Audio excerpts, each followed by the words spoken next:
Hey, what's up, guys? Chris here, founder of Rooted Music Coaching. At Rooted, our goal is to help you learn to play the music that you love by coaching you on the why and not just the what. Now, in today's video and today's tutorial, we have an amazing song to present to you guys today called Another in the Fire from Hillsong. It's an amazing song that I know that I've had the privilege to lead many times, and I hope that you have, or that you will now after watching this tutorial, have the ability to lead this song as well. It's an amazing song from Hillsong that I know is just going to provide so many times of worship for you guys. And so as you get into the tutorial, I hope you really enjoy. And if you really enjoy this type of coaching, I'd love for you just to quickly subscribe to our channel, where you're going to see more and more of this kind of thing, where we really go in depth and we really teach you the why behind the what, help you understand the key that you're playing in, and so much more that go along with playing worship songs on piano. So I hope you really enjoy this. Let's go ahead and dive in to the teaching. Hey, what's up, guys?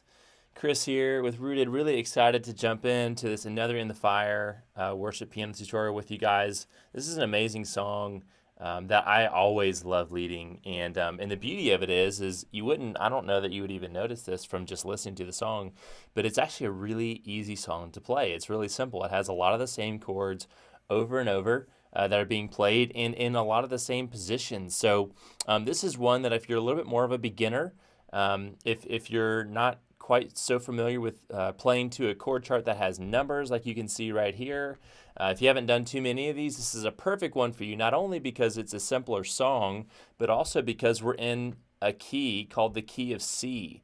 And the key of C is a very easy key to play in. It's probably the easiest key to play in on piano that there is, just simply because of the way that it's structured. And I'll tell you more about that here in just a second. But I'm really excited to jump into this with you. So let's go ahead and dive in to talking about this song and kind of setting you up with the proper foundation to start playing this song, okay? So as we can see from the top, now don't worry about all this other stuff down here. There's a lot of detail here, and the detail is actually really good. It helps you really understand from the chord chart what actually needs to happen, and then the teaching on top of it is just a bonus, and it really just kind of drives it all home. But the first thing I want to draw your attention to is this right here. Everything at the top that's bolded, okay? We are playing the song Another in the Fire by Hillsong United. It's in the key of C. We're going to talk about that in just a second. Actually, let's go ahead and talk about that right now. We'll dive into the key of C right here. Okay. So the key of, so in music, we have all these different groups of notes that sound really good together, right? We have the key of C, we have the key of G, the key of B flat, and so forth. We have all these different keys, all these different groups of notes. And each different group of notes has a specific rule or set of rules that really help us know how to play within that key and help us know how to play chords, how to really play some really good sounding music within that key. And so the key of C is just, again, it's just a group of notes that sound really good together. And the one rule about the key of C, the reason why this is the easiest key on piano really, is because the one rule is that we can't play any black notes. So black notes are like the sharps and the flats in music, okay? If you've heard of those or are familiar with those. So we are not going to play any black keys, only white keys, okay? So that's the one rule. It sounds really simple. So what I want to do right now is I want to show you like a map of the key of C, the key of C's scale, which this is going to help us understand the number system, which we're going to understand here in just a second, and learn how each chord has a specific place in the key. We're going to understand the scale and then understand the chords that are available to us in this scale, and then we're going to use the number system to really communicate and learn this stuff effectively. All right, so that's where we're headed today. It's going to be really awesome, and by the end of this tutorial, you're going to have all the tools you need to start playing this song today. It's awesome. Let's dive in. So the key of C looks like this. Every scale is made up of 7 different notes. Every key is made up of 7 different notes. And again, with the one rule being we can't play white notes. Now every key's scale starts on the letter of the key. So we're playing a C. We're in the key of C, so we're going to start on a C, right? So that's our first note in the scale. D would be our second note in the scale. And all we're going to do is we're going to move up one note to the right, keeping to the rule that we can't play any black notes. So really, you can already probably tell what we're about to do. We're going to play 1, 2, 3, 4, 5, 6, and 7. And if we wanted to play the full octave here, the 8th note in that scale, the octave, which is also the 1, then we could do that. So C is our first note, right? D is our second. E is our third note. F is our 4th note, G is our 5th, A is our 6th, B is our 7th, and C is our 1 again, or our octave, okay? So any note in between, any white note between these two notes is available to us in the key of C. Now, likewise, any note between these two C's is available to us, right? And any note between these two and these two and these two, it doesn't really matter where we are on the piano. All that matters is that we have that understanding, that map in our mind of what notes we can play. Now, if we stop there, we'd be falling short. So what we want to do now is take that scale and then learn the chords in the key like that, okay? So the way that every chord works is it's based on the 1, 3, and the 5 of every scale, okay? The first, third, and fifth note of any scale. So if we start with the first, the third, and the fifth notes of the C major scale, we get this one chord right here, okay? This is our one chord, and we're going to talk about the chords in terms of their number for just a minute. And the reason why it's called the one chord is because our thumb is on the first note of the C scale, okay? It's our one chord. Just like we had the first note in the scale, we have the first chord in the key of C. All right, now, every chord is built off the 1, 3, and 5. So if we want to find the 2 chord, well, we have to move up to the second note, and then again play the 1, 3, and 5, right, of this key. So here's the 1, skip a note to get to the 3, skip a note and get to the 5th here. There's the 1, 3, and 5 there, and that is called our 2 chord. All right, let's find our 3 chord just by moving again our fingers one note to the right. There's our 3 chord right there, and then our 4 chord would be here, and then our 5 chord, and then our 6, and then our 7 would be right here, and the octave, the 1 again, would be here, okay? So those are all of our chords that are available to us in the key of C. Now, we have a few different types of chords going on here. This chord right here, the 1 chord, the 4 chord, and the 5 chord, they all kind of sound somewhat similar, right, in the sense that they sound happy. Now, the reason why they sound happy is because these are called major chords, and this is the cool thing about learning the number system, is that there's a template that we can follow to help you really understand what's going on here. Every single key works this exact same way. The 1 chord, the 4 chord, and the 5 chords of every key are always going to be major chords or happy chords, and the reason why is because of the distance between these two notes right here. All right, we have what are called intervals in music, like the distance between two notes. All right, so in music we have half steps, which is like from here to here, and then we have whole steps, like from here to here, where we're skipping a note in between. Right, so this would be a half step, this would be a whole step. All right, so in between these two notes right here in this 1 chord, we have 4 half steps. We have 1, 2, 3, 4 half steps. Right, and that fact alone is what makes this a major chord, all right? The same thing is true of this F major chord right here. All right, we have, again, between the 1 and the 3, we have 1, 2, 3, 4 half steps. That's what makes it major. It makes it sound happy. By the same token, the 5 chord, as you can imagine, you're already getting there, works the same way. 1, 2, 3, 4 half steps, and there's your 5 chord. Now, by the same token, the minor chords work slightly different. Our minor chords are always the same numbers in every key as well. They're always the 2, the 3, and the 6, and you can tell they just sound a little bit more sad. So here's our 2 chord right here, and the reason why it's a 2 chord is now, again, it's the reason because of the distance between the 1 and the 3 of that chord. Here's our 5, but we're talking about the 1 and the 3 here. So there are only 3 half steps between these guys. 1, 2, 3 right there. All right, same thing is true of the 3 chord. It's another minor chord. Here's the distance. 1, 2, 3 half steps. All right, and the same thing again is true of that 6 chord right here. 1, 2, 3 half steps there. All right, now just for your own personal enjoyment and understanding, this chord right here is called a diminished chord. And the reason why is because every normal chord, 1 through 6, have 7 half steps between the 1st and the 5th. That's what makes a perfect 5th a perfect 5th. The 5th here is 7 half steps away from the 1. 1, 2, 3, 4, 5, 6, 7. The 2 chord works the same way. 1, 2, 3, 4, 5, 6, 7. 7 half steps. All the way up to the 6. All these chords have 7 half steps. 1, 2, 3, 4, 5, 6, 7. Okay? The only difference here is that in the 7 chord right here, we only have 6 half steps between these two. So this is not a 5th. 1, 2, 3, 4, 5, 6. Only 6. And that's what makes this chord sound kind of like really sad, really odd, a little bit off compared to the others, all right? So this would be like, you could call this like a B minor, flat 5, or you would call this a B diminished, okay? So just so you understand the differences between those chords, those are some of the chord names. C major, D minor, and so forth, and that's why they're major and minor and diminished. So hopefully that helps out your musical understanding. It's always good to learn more, even if it's not always super applicable to what you have to know right then. It's always good just to know more and know more about your craft.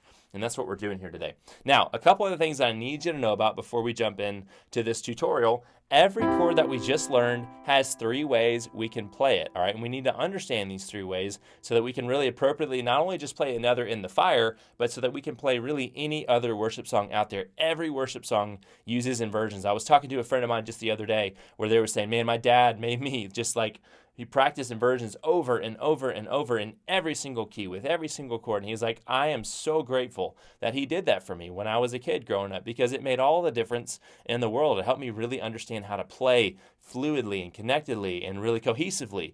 And he's like, I wouldn't trade that for anything in the world. I'm so glad he made me do that. So this is a big deal to everybody. And this is the reason why is because they're used in literally every song. So what I'm about to tell you is really big stuff that if you don't know, you need to really hone in here, okay? So here's our 1 chord again, right? Remember 1 because our bottom note's on the first note of the C scale, okay? There's our root position. This is called root position. And the reason why is because our bottom note is on the root note of the chord, right? So if we're playing a C major chord, our root note would be a C, right? And so this is called root position. Our bottom note's on a C there, okay? Now, if we want to do what's called invert a chord, it simply means we move the notes around. We shuffle them up a little bit. So in first inversion, what that's going to mean is that our bottom note, C, is going to actually come to the back. So now we're talking about the chord looking like this. It's still the same 3 letters, C, E, and G. That's what makes it a C major chord. But now the notes have been altered a little bit. Right now, everything is just a little bit different and turned around a bit. So this is called first inversion, okay? Now, by the same token, we have a second inversion. That's when the E, again, the bottom note, just moves to the top. So there's our second inversion of that C major chord. It looks like, again, there's a G on the bottom, so you'd think, okay, maybe this is a G chord, but this is still a C major chord because of the 3 notes we're playing, C, E, and G, all right? So hopefully that makes sense for you. Those are the inversions that we're going to work through: root, first inversion, and second inversion, okay? So if you want to take a second and practice those, that might not be a bad idea, or come back to it later after the tutorial is over. Either way, those are great things to practice the inversions of each and every chord that we just talked about in the key of C. All right, now, secondly, the other piece that I really want to share with you are these types of chords called suspended chords, and they happen all the time. Lots of times on the 1 chord or the 5 chord, there are these suspended chords, okay? Otherwise known as sus chords, okay? The 3 letters S-U-S stand for the word suspended, and really what all that means, we'll use the 1 chord again as our example. Whenever we have a suspended chord, it means our middle note of the chord is moving either up to the 4th note in the scale or down to the 2nd note in the scale, okay? So this would be a 1 chord right here. If we wanted to play a 1 sus 4, well, all that means is we're moving this up to the 4th note in that scale, right? If we're playing a 1 sus 2, we move the middle note down to the 2nd note in that scale, all right? So that is your sus chord model in a nutshell. By the same token, if we wanted to use this in terms of the 5 chord right here, here's our 1, 2, 3, 4, 5 chord. If we played a 5 sus 4, again, we're moving the middle note up to the 4th note in that sequence, and then, or if we want to play a sus 2, move it down to the 2nd note in that sequence, okay? So those are sus chords, and you're going to see those a lot in this, and a lot of different tutorials, not so much in this tutorial, but you're going to see those in general. And so it's really important to me that you understand the inversions and the suspended chords and really understand the chords that are available in each key, because what I'm teaching here today, the beauty of it is that it doesn't just have to do with Another in the Fire. What you're learning in this tutorial specifically really has ramifications and really helps you learn every other song, any other song you'd ever want to learn in music, which is incredible. And that's what makes all this stuff so good, is because what I teach you in every tutorial, it's the same concept, it's the same idea. We're just applying what we're learning in different keys within a different song. And so hopefully, the more that you go through these tutorials, the more that this is going to make a lot of sense.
guys, I hope you really enjoyed the tutorial today of Another in the Fire. I hope it made sense, and I look forward to you being able to play and lead that song for yourself or for others and lead them into a time of worship with this song maybe being one of those songs. If you enjoyed the teaching and the coaching today, I would love for you to check out one of the links below to our Unlimited Worship Piano Tutorials course, where we're just going to go in depth behind the scenes, even more than we did here today, as far as going and uncovering really the why behind every single song that we learn. There's so many tutorials in our course here, and we really talk about the key, the different types of chords, and really help you give you information that's going to benefit you for songs that even go way beyond just the song that we're learning here today. The information that we're giving you in this course really will set you up to play any worship song in any key and be fluent at it. Maybe that's something that you've always struggled with, is transposition, fluency, really feeling confident. This course is completely designed to help you get better at that and become more effective and more efficient at playing these worship songs on piano and just being fluid with it, being confident. And so I'd love for you to check out that tutorials program if you feel like that's something that would benefit you. In addition, you can download the chord chart to the song using the link below in the comments section here. You can go to our website and download our chord chart as well. So thanks so much for watching. Thanks for your time. I hope you really enjoy going through this song, and I look forward to connecting with you guys again.